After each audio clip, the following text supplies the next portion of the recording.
हम सभी भक्ति गाथा नामक पुस्तक का स्वाध्याय कर रहे हैं। ये पुस्तक परम आदरणीय श्रद्धेय डॉक्टर प्रणव पांड्या जी द्वारा लिखित है। इस पुस्तक में ब्रह्मऋषि नारद द्वारा बताए गए सूत्रों की बहुत ही सुंदर व्याख्या की गई है। पिछले क्रम में श्रुतसेन और भक्त प्रहलाद की कथा आई थी, जिसमें उन दोनों की भक्ति के बारे में हमने जाना कि किस प्रकार निष्काम भाव से वो भक्ति के कठिन पथ पर आराम से आगे बढ़ते चले गए। आगे बढ़ते हैं भक्ति का आचार शास्त्र। श्रुतसेन की भक्ति कथा सभी के मन को भा गई। सत्संग सुसंग से भक्ति अंकुरित पल्लवित पुष्पित होती है। प्रहलाद को देवर्षि का सुसंग मिला, जबकि श्रुतसेन ने भक्त प्रहलाद का सत्संग पाया। इस सुसंग और सत्संग से दोनों के जीवन में भक्ति का प्रवाह प्रवाहित हो उठा। ऐसा पावन प्रवाह जिसमें जीवन के सभी कषाय कल्मश, सांसारिक भावनाएं व उनके संस्कार बह गए। बची रह गई तो केवल शुद्ध भावनाएं और भगवान का पावन नाम स्मरण। भक्त प्रहलाद की कथा तो प्रायः सभी पुराणाचार्यों ने अपने अनूठे अंदाज में कही है। हाँ, श्रुतसेन की कथा अभी तक केवल देवर्षि नारद के स्मृति कोश में सुरक्षित थी, जिसे उन्होंने उन क्षणों में कहा और इसे सभी ने सुना। सुनने के साथ सबने सत्संग की महिमा गुनी और गाई। इसे सुनते सुनते महर्षि पुलह तो पुलकित हो उठे। वो भाव विभोर हुए और बोल उठे, भक्ति, भक्त और भगवान धन्य है, और धन्य है उनकी कथा गाथा। इतना कहकर वो चुप हो गए। हालांकि उनके चेहरे के भावों से ये लग रहा था कि अभी वो कुछ और कहना चाहते हैं। इसे देखकर महर्षि कृतु ने उनसे कहा, आप कुछ और बोलिए महर्षि, आपकी बातें आशीर्वचन की तरह है। ऋषि कृतु की ये बात सुनकर महर्षि पुलह पहले तो मुस्कुरा दिए और फिर कहने लगे, सुसंग सत्संग जितना भक्ति पथ के लिए सहायक है, वैसे ही कुसंग इसके लिए उतना ही घातक है। भक्ति पथ के पथिक को कुसंग से, कुविचारों से दूर रहना चाहिए। ऋषि कृतु जब ये बात कह रहे थे, तब देवर्षि उन्हें ध्यान से देख रहे थे। जब वो चुप हुए तो देवर्षि ने कहा, हे ऋषि श्रेष्ठ, आपने तो अपनी बातों में भक्ति का आचार्य शास्त्र प्रकाशित कर दिया है। मैं अपने इस सूत्र में कुछ ऐसा ही कहना चाह रहा था। अवश्य कहें देवर्षि। नारद जी के कथन के बीच में ही कई स्वर समवेत रूप से उभरे। इसे सुनकर देवर्षि ने कहा, आप सब साधुजनों का मत शिरोधार्य है। इतना कहते हुए उन्होंने अपनी वीणा के मधुर गुंजन के स्वरों के साथ अपना अगला भक्ति सूत्र 63 नंबर का भक्ति सूत्र कहना आरंभ किया। स्त्री, धन, नास्तिक और बैरी का चरित्र नहीं सुनना चाहिए।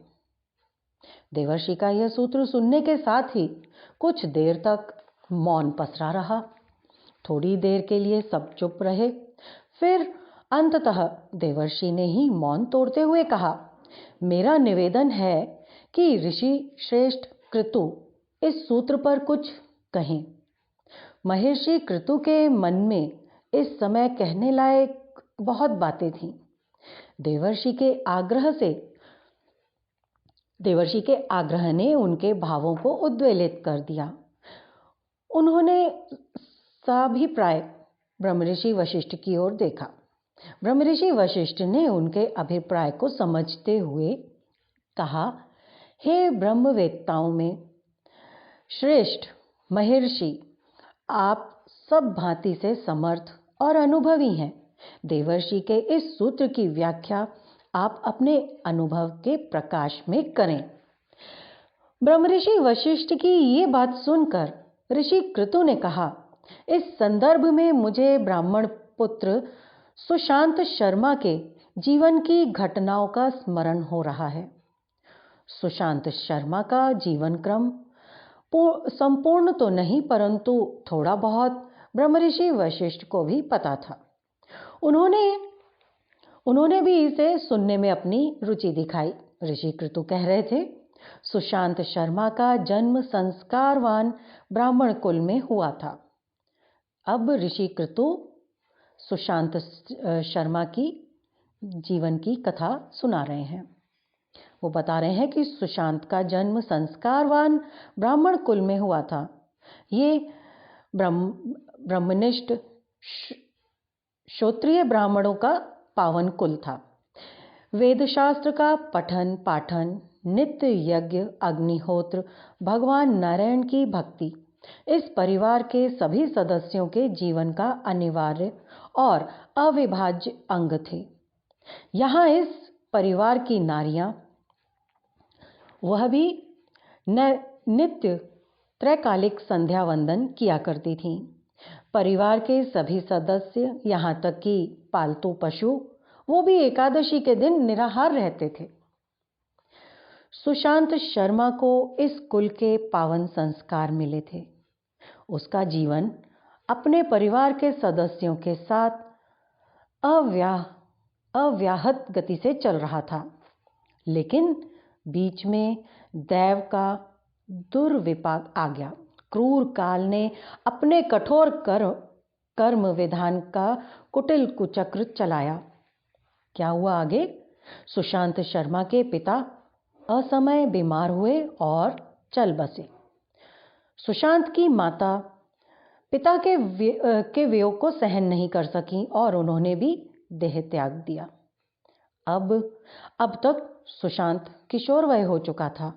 रिश्तेदारों की दृष्टि उसके धन की ओर थी, तो उन्होंने सुशांत को सतपथ से जीवन के कुपथ पर लाने की सोची। उन्होंने सोचा कि अब इसका जो ये सतपथ पर चल रहा है, इसको कुपथ पर लेकर के आते हैं। क्यों? क्योंकि उनकी दृष्टि सुशांत के धन की ओर थी। उभरते युवक सुशांत के सुसंस्कार कुसंग के प्रभाव से धूमिल होने लगे। रिश्तेदारों और उनके सहयोगी मिलकर उसे नगर वधू लावण्या के रूप और यौवन के चर्चे सुनाने लगे। उसे बार बार उकसाते कि एक बार वो रूपवती लावण्या के रूप को निहार ले।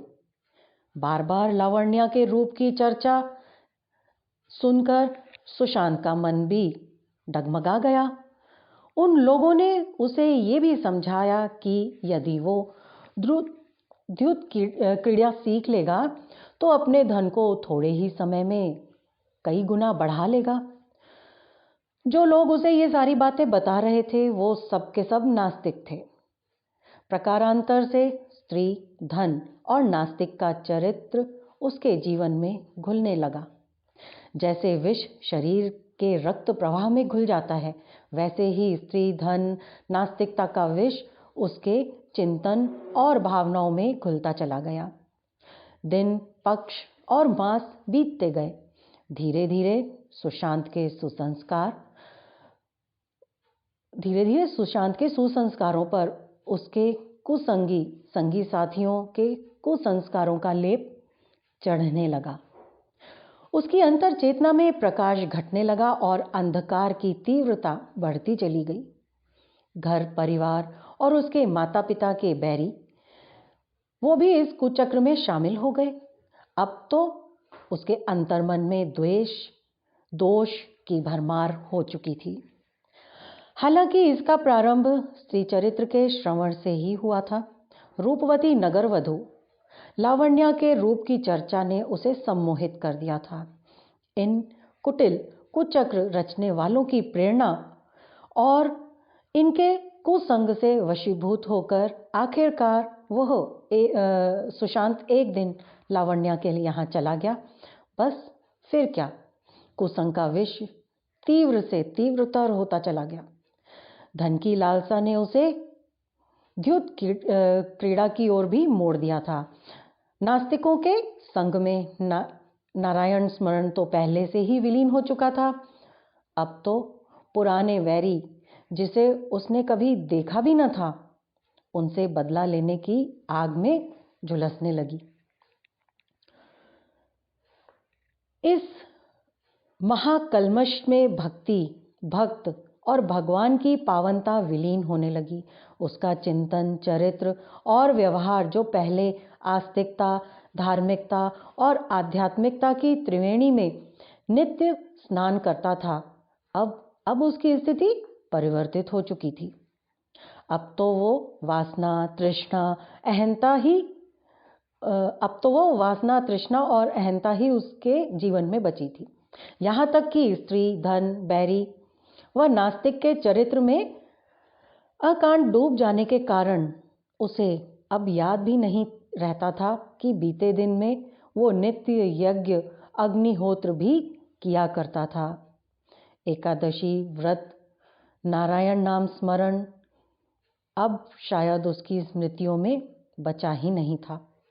काल प्रवाह में उभरी कर्म की कुटिल रेखाओं ने उसकी मति, गति और नियति सब बदल दी थी। चिंतन, भाव और कर्म सभी क्षेत्रों में विकृति फैल गई। अब उसे जो भी देखता था वो हैरान हो जाता था। किसी को विश्वास भी नहीं होता था कि यही वो सुशांत है जो संस्कारवान था। पर कोई क्या करता? स्त्री, धन, नास्तिक और बैरी के चरित्र का प्रभाव ही कुछ ऐसा पड़ा। इस फेर में उसके भविष्य पथ पर अंधेरा घना होता चला गया। भक्त के लिए जरूरी है दंभ का त्याग। सुशांत तीव्रतर क्रम में जीवन के घने अंधेरे में घिरता, फंसता, उलझता चला जा रहा था। स्त्री, धन और बैरी और नास्तिक के विचारों के भावों में उसकी जीवन चेतना जकड़ गई थी। इस जकड़न ने उसके व्यक्तित्व को बुरी तरह से विषाक्त कर दिया था। अब वो पहले की तरह शांत, शिष्ट, शालीन ब्राह्मण कुमार सुशांत नहीं रहा। अब तो वो व्यवहार में अभिमान और दंभ की दुर्गंध फैलाने लगा था। उसे देखने वाले यकीन ही नहीं कर पाते थे कि यही विप्र कुल शिरोमणि वेदाचार्य पंडित शशांक शर्मा का पुत्र सुशांत है। पंडित शशांक का यश अभी भी आसपास के क्षेत्र में चारों ओर व्याप्त था। जन जन में उनकी चरित्र निष्ठा, श्रद्धा, आस्था का विषय था। ऐसे विद्वान तपस्वी ब्राह्मण के कुल में ऐसा पातक, ऐसा घना अंधियारा। पर आज का सच तो यही था। जो पंडित शशांक शर्मा के हितैषी थे, उन्होंने उनके पुत्र सुशांत को समझाने, सही राह पर लाने की बहुत कोशिशें की, लेकिन उन्हें कोई कामयाबी न मिली, बल्कि उल्टे सुशांत के मित्रों के हाथों अपमानित और तिरस्कृत होना पड़ा। यद्यपि उन सब ने इसका कोई बुरा नहीं माना, क्योंकि इन सब पर पंडित शशांक के अनेकों उपकार थे। सुशांत के पिताजी शशांक शर्मा जो थे, उनके अनेकों उपकार थे इन लोगों पर। उनका हृदय स्नेह और अपनत्व से इन सब ने पाया था। अभी तक इनमें से किसी की समझ में ये नहीं आ रहा था कि ऐसा क्या हो गया, बचपन से इतना अधिक सदाचरण में निरत रहने वाला सुशांत इतना विषाक्त कैसे हो गया, उसमें इतनी विषाक्तता आई कैसे? लेकिन इसका उत्तर अभी तक किसी के पास नहीं था। रही बात सुशांत की, तो वो अभी भी नगरवधू लावण्या के रूप जाल में उलझा हुआ था। लावण्या और उसके सहयोगी मिलकर सुशांत का धन वैभव लूट रहे थे। वासना का विष और द्युत क्रीड़ा का व्यसन, वैरियों के प्रति द्वेष उसकी चिंतन चेतना में हावी हो चुका था। नास्तिकों के संग के साथ के कारण नारायण का पावन नाम कब का विस्मृत और विलीन हो चुका था। जितने भी हितैषी थे वो सभी परेशान और हैरान थे। कितने कुटिल चालाकी, उनकी खुशी का कोई ठिकाना नहीं था। ब्रह्मऋषि कृतु सुशांत की स्थिति का वर्णन और विवरण दिए जा रहे थे। अन्य सभी शांत भाव से उन्हें सुन रहे थे, लेकिन अचानक न जाने क्यों महर्षि कृतु ने देवर्षि की ओर देखा और कहा, हे भक्त श्रेष्ठ, आप भक्ति का अगला सूत्र कहें। मेरा विश्वास है कि आपका अगला सूत्र भक्ति के आचार शास्त्र को और भी अधिक प्रकट और प्रकाशित करेगा। महर्षि के इस कथन पर देवर्षि गंभीर हो गए और वो बोले, हे ऋषि श्रेष्ठ, आप परम भागवत हैं। आपसे अधिक भक्त के आचरण का ज्ञान किसे होगा। फिर भी आपकी आज्ञा शिरोधार्य करके मैं अगला सूत्र कहता हूँ। अभिमान, दंभ आदि का त्याग करना चाहिए। देवर्षि के इस सूत्र ने प्रायः सभी को चिंतन के सरोवर में अनेकों विचार उर्मियों को अटखेलियां करने पर विवश कर दिया। हालांकि बोला कुछ भी नहीं, सबके सब मौन बने हुए थे। काफी देर तक यूं ही नीरवता का वातावरण छाया रहा। फिर इस चुप्पी को तोड़ते हुए ऋषि कृतु बोले, जिस तरह से ये सच है कि भक्त को अभिमान और दंभ का त्याग कर देना चाहिए, उसी तरह से इस सच का दूसरा पहलू ये भी है कि भक्ति के अभाव में व्यक्ति अभिमान, दंभ आदि से घिर जाता है, जैसा कि सुशांत शर्मा के जीवन में घटित हुआ था। ऋषि कृतु के इस कथन ने सुशांत की वार्ता के सूत्र को फिर से जोड़ दिया। सभी की स्मृतियों के तंतु पुनः सक्रिय हो उठे। वहां कई स्वर उभरे। सुशांत शर्मा के जीवन का ये घटनाक्रम रोचक भी है और प्रेरक भी। इस कथा की अगली कड़ी कहें महर्षि। ये सुनकर महर्षि कृतु बोले, जब कोई संस्कारवान मनुष्य कुसंग के प्रभाव से दूषित होता है तो उसमें अभिमान, दंभ विशेष रूप से आ जाते हैं। वैसे भी कुसंगति के प्रभाव से अहंकार का अंधेरा ज्ञान के प्रकाश को आवृत कर लेता है और जहां ज्ञान की पावन ज्योति बुझ गई, वहां पर अभिमान और दंभ ही तो पनपेंगे। इसका एक अन्य कारण भी है जो मानव चेतना के मर्म से जुड़ा हुआ है। ऋषि कृतु ये कहने पर ब्रह्मऋषि विश्वामित्र बोले, इसे अवश्य कहें महर्षि, क्योंकि इस समस्या से पूर्व काल में मैं भी तो जूझ चुका हूँ। इतना कहते हुए ब्रह्मऋषि वशिष्ठ की ओर देखा। इस दृष्टि में ऋषि विश्वामित्र की आंखों में प्रायश्चित की भावना थी, जो साफ साफ स्पष्ट रूप से दिखाई दे रही थी। इस भावना की झलक सभी ने पाई। इस झलक में सभी ने ब्रह्मऋषि विश्वामित्र की प्रायश्चित भावना के साथ उनकी महानता को भी अनुभव किया।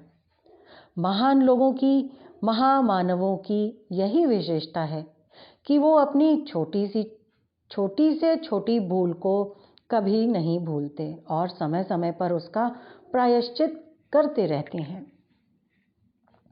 ये होता है उनके अभिमान के विसर्जन का कारण। सुशांत की स्थिति इससे उल्टी थी।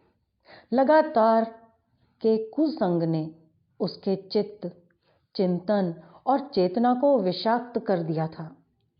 उसकी इस स्थिति को बताते हुए महर्षि कृतु ने कहा, जब कोई व्यक्ति कोई अपराध या गलती करता है तो उस समय वो भले ही इसे कितना ही छुपाए अथवा इस पर तर्क का पर्दा डाले, लेकिन उसका मन इसका साथी अवश्य होता है। उसके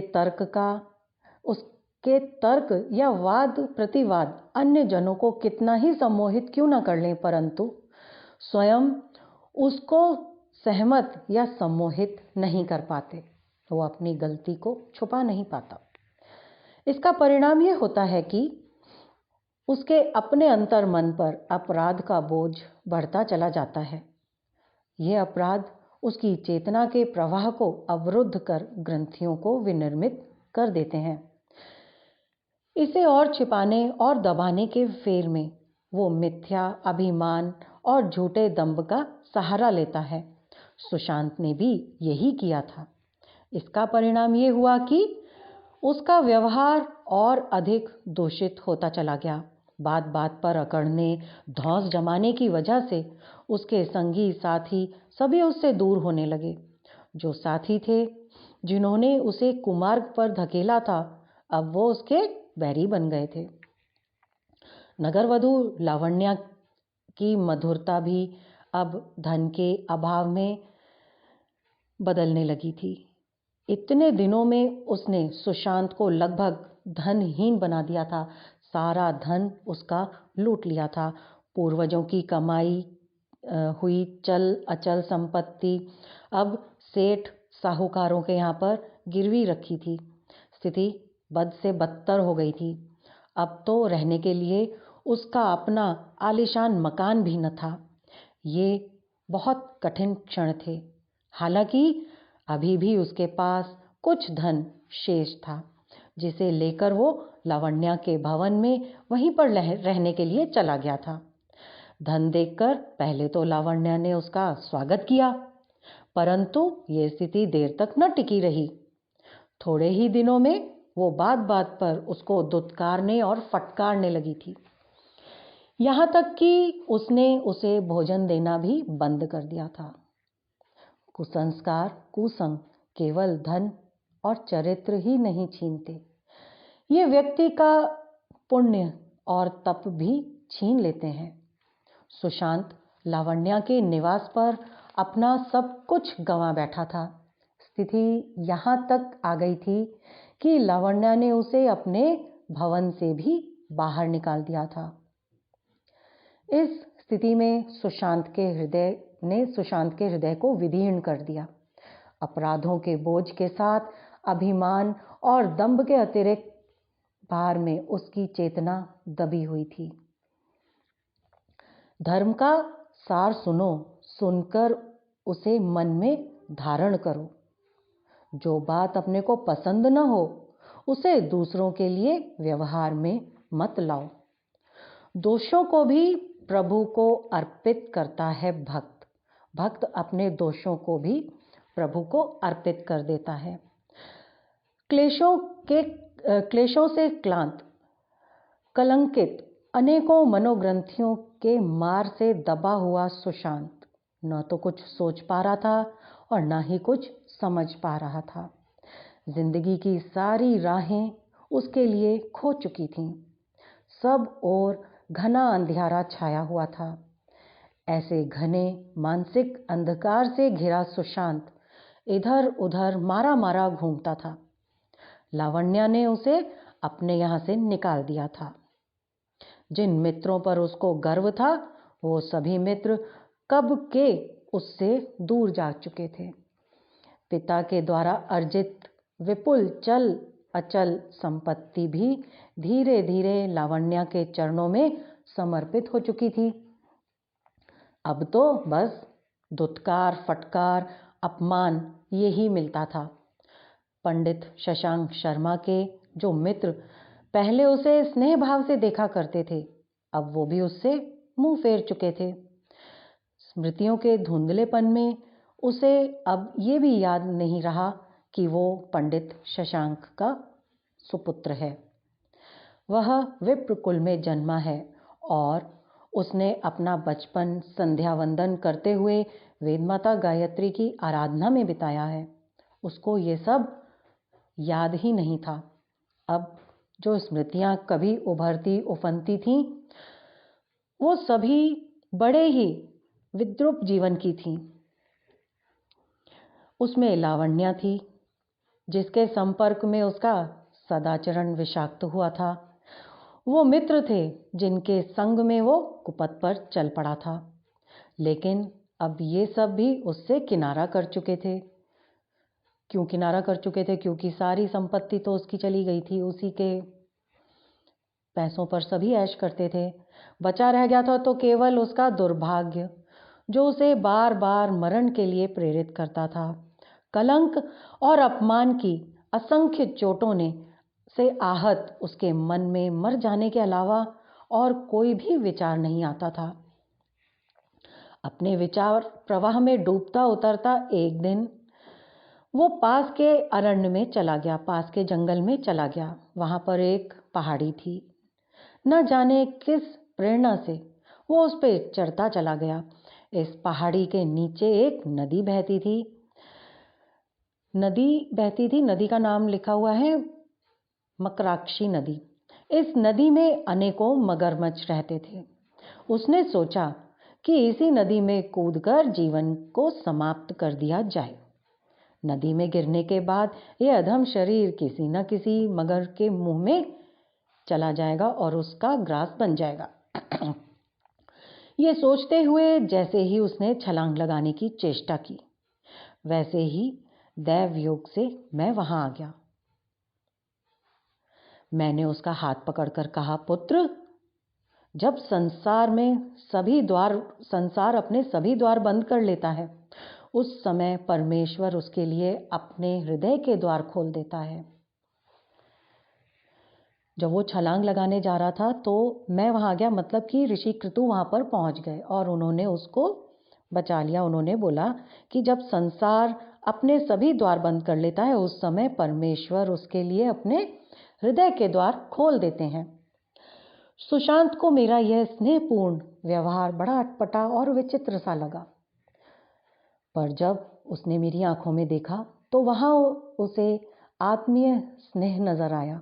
काफी देर तक तो वो यूं ही गुमसुम खड़ा रहा। फिर वो मेरे से जोर से चिपटकर बिलखते हुए रोने लगा। रोते रोते उसकी हिचकियां जब थमी तब उसने कहा, महर्षि, क्या अभी भी मेरे जीवन में कुछ सार्थक होना संभव है?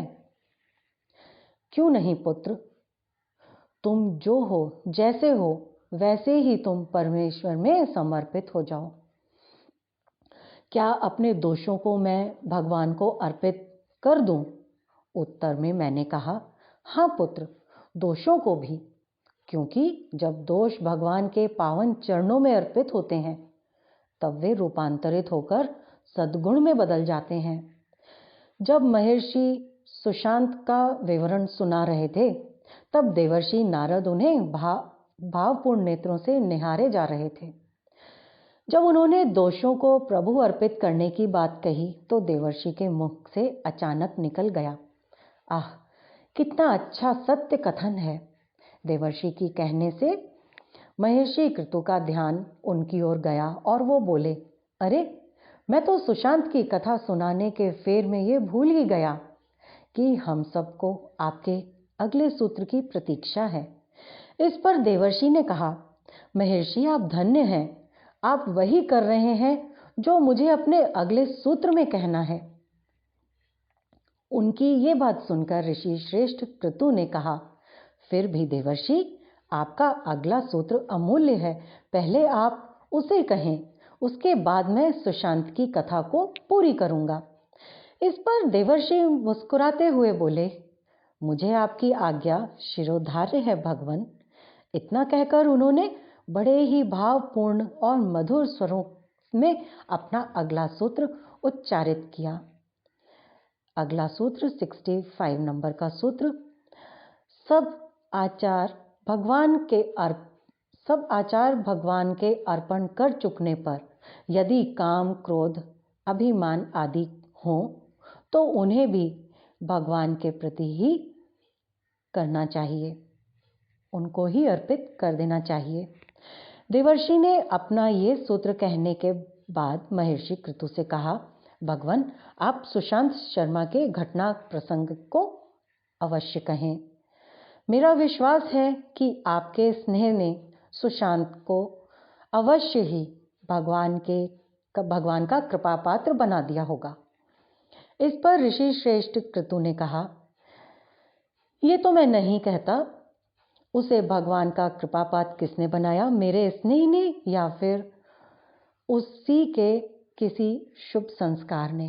पर सच अवश्य इतना सच अवश्य है कि संसार से हर तरह से ठुकराए जाने पर सुशांत ने मेरे पास आकर सचमुच ही स्वयं के अस्तित्व को परमात्मा में विसर्जित करने की बड़ी निष्कपट कोशिश की थी। मेरे पास आने के कुछ ही दिनों बाद वो मानसिक रूप से स्वस्थ और शारीरिक रूप से सबल होने लगा। थोड़े ही दिनों में उसकी स्थिति सामान्य हो गई। मेरे सानिध्य में उसे याद आने लगा अपने पिता का सानिध्य। साथ ही उसे याद हो आए अपने पुराने बचपन के दिन, जब वो त्रैकालिक संध्या नियमित रूप से किया करता था, जब वह सूर्य मध्यस्थ गायत्री से स्वयं के प्राणों के एकाकार होने की भावना किया करता था। इन बचपन की स्मृतियों ने उसे विहल कर दिया। इसी विहलता में एक दिन उसने कहा, हे देव, क्या मैं पुनः गायत्री उपासना प्रारंभ कर सकता हूँ? इस पर मैंने कहा, अवश्य पुत्र। तब उसने कहा, भगवान, क्या इतने वर्षों तक नीच कर्म करने के बाद भी मैं इस लायक हूँ? इस बात पर मैंने उसको कहा, पुत्र, शास्त्रों में प्रत्येक अशुभ कर्म के लिए प्रायश्चित का विधान है। पहले तुम प्रायश्चित करो, फिर मैं तुम्हारा यज्ञोपवीत संस्कार पुनः करूंगा। तब तुम संपूर्ण विधि से संध्या वंदन के साथ माँ गायत्री की उपासना करना। मेरी यह बात सुनकर सुशांत प्रसन्न हो गया। उसने निर्धारित विधान के अनुसार कृच्छ चंद्रायण करते हुए लगातार 1 वर्ष तक भगवान के पावन नाम का जप किया। इस कठोर व्रत के साथ वह निरंतर 18 घंटे तक जप किया करता था। वर्ष पूरा होने पर मैंने उसका यज्ञोपवीत संस्कार किया। जिस दिन उसका ये संस्कार हुआ, उस दिन वो आह्लादित था। उसके बाद उसने अपनी गायत्री साधना प्रारंभ कर दी। तीनों समय संध्योपासना के साथ गायत्री आराधना। इसी आराधना में घुलते चले गए उसके हृदय के भाव। वह अपने भावों को भगवती के चरणों में अर्पित करता चला गया। अभिमान अर्पित होकर समर्पण हो गया। क्रोध ने संकल्प का रूप धारण किया। काम जगन माता में समर्पित होकर भक्ति बन गया। उसकी साधना अविराम चलती चली गई। साथ ही उसके दुर्गुण सद्गुण में रूपांतरित होते चले गए। दिन बीतते गए, मास वर्ष बीतते गए, साथ ही उसके कलंक भी धुलते चले गए। सुशांत निष्कलंक, निष्कपट और निर्मल होता चला गया। अब तो उसे अपमानित करने वाले लोग उसको आश्चर्य से देखने लगे, क्योंकि अब उन्हें भी उसकी साधना की सुगंध प्रभावित करने लगी थी। वे सब भी कहने लगे कि साधना के संस्कार सुप्त भले ही हो जाएं, पर लुप्त कभी नहीं होते। जिन प्रेम कियो तिन्हि प्रभु पायो। सुशांत शर्मा की अनुभव कथा ने सुनने वालों को रोमांचित कर दिया। सभी की भावनाएं भक्ति से भीग गई थीं। अभी भी उनके मन के आंगन में सुशांत शर्मा के जीवन की अनुभूतियां हीरक कणों की तरह चमक रही थीं। ये चमक इन सब के अंतःकरण के कोने कोने में प्रकाश बिखेर रही थी। अद्भुत था ये प्रकाश। इसमें सात्विकता, सजलता, विमलता का अतुलनीय आनंद घुला हुआ था। इस आनंद में सब के सब ऐसे निमग्न हुए कि बात करना ही भूल गए। देर तक चारों ओर मौन पसरा रहा। हिमालय के शुभ्र शैल शिखर मौन साक्षी बने सभी अंतः बाह्य परिस्थितियों को निहार रहे थे। नीरवता जैसे भक्ति की पावन भावनाओं को आत्मसात करने में लगी हुई थी। देवगण, ऋषिगण, यक्ष, किन्नर, गंधर्व और सिद्ध जनों का यह समुदाय इन क्षणों में यही सोच रहा था कि भक्ति में ऐसी असाधारण क्षमता है जो अनगढ़ को सुगढ़, अपावन को पावन बड़ी सहजता से बना देती है। भक्ति रूपांतरण का रसायन है। भक्ति रूपांतरण का रसायन है। अन्य आध्यात्मिक विधियां क्षमतावान होते हुए भी इस क्षमता से रहित हैं। तप में ऊर्जा है, योग में बल है। इनसे असंभव को संभव बनाने वाले चमत्कार तो किए जा सकते हैं, परंतु व्यक्तित्व का रूपांतरण कर पाना संभव नहीं है। कोयले का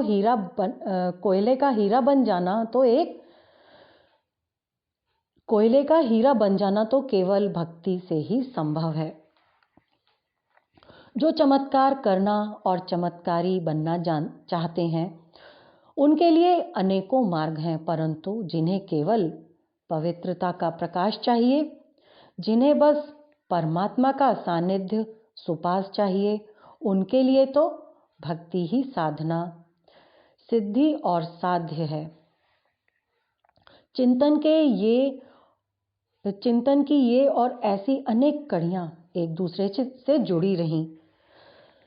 विचारों की इन वीथियों में अनेकों मन भ्रमण करते रहे, लेकिन ऋषि श्रेष्ठ पुलह की आकांक्षा इससे कुछ अधिक थी।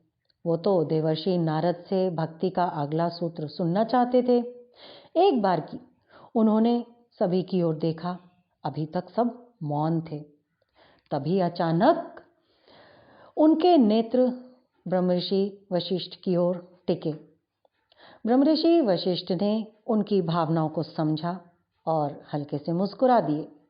फिर उन्होंने अपने अंतर्मन की डोर में देवर्षि की भावनाओं से जोड़े। ऐसा होते ही देवर्षि की दृष्टि ब्रह्मर्षि वशिष्ठ की ओर गई।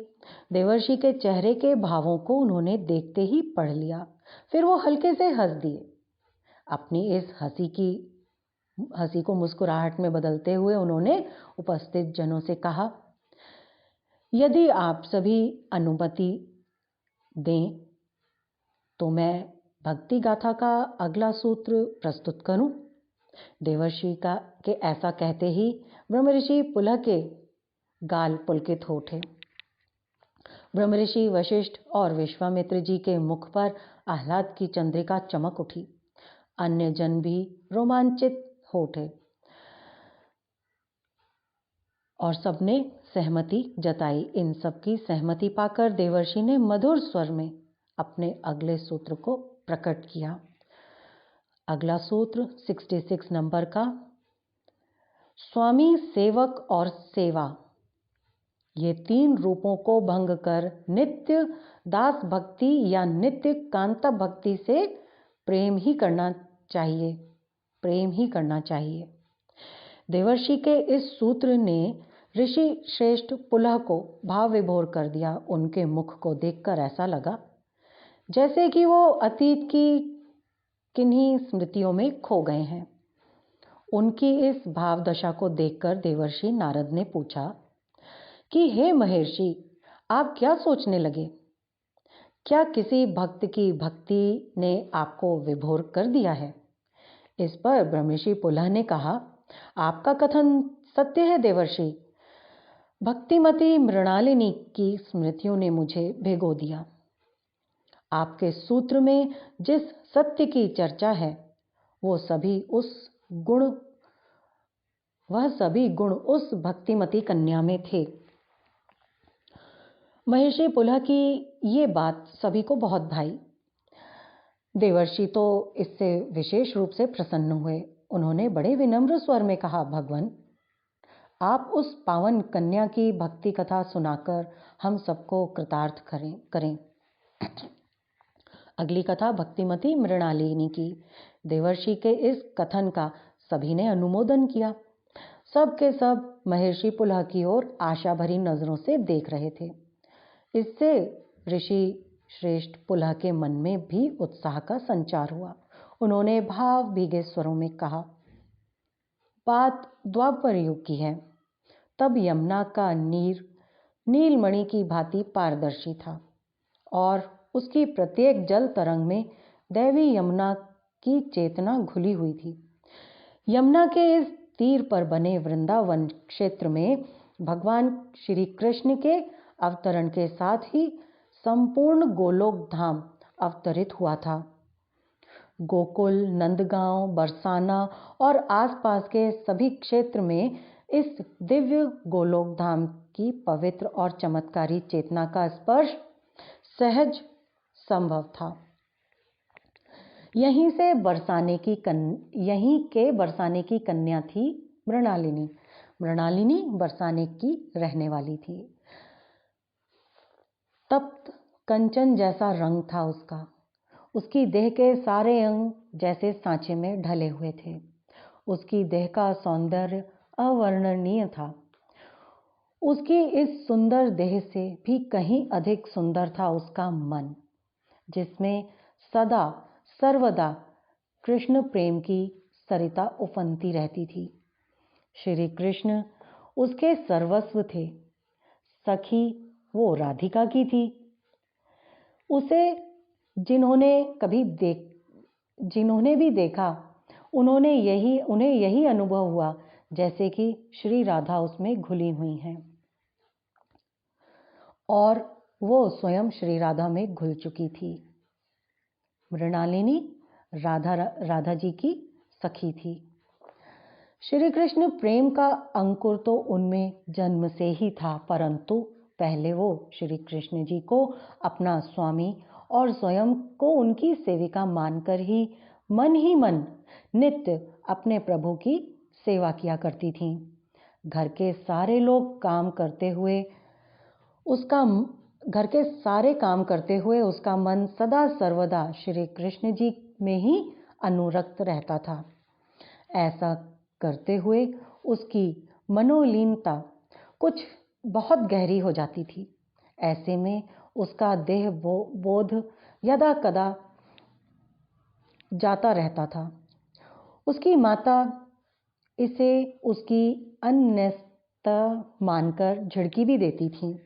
वो कहती थी, लाली तेरा मन न जाने कहाँ अटकता भटकता रहता है, जरा घर के कामों में मन लगाया कर। माता के ऐसा कहने पर वो मीठे स्वरों में कहती, मैया जैसा तू कहती है वैसा ही करूंगी। उसने जब अपनी इस मनोदशा की चर्चा राधा से की तो वो मुस्कुरा उठी और बोली, ये अच्छी बात है, परंतु श्री कृष्ण जी कोई जमींदार या अधिकारी नहीं है। उन्हें सही ढंग से पाने और पहचानने के लिए ये स्वामी, सेवक और सेवा के रूपों को भंग करना पड़ेगा। उन्हें सही ढंग से पाने व पहचानने के लिए यह स्वामी, सेवक एवं सेवा के रूपों को भंग करना पड़ेगा। वो तो हमारी आत्मा के ईश्वर हैं। सच कहूं, सभी जीवात्माओं के सच्चे पति वही हैं।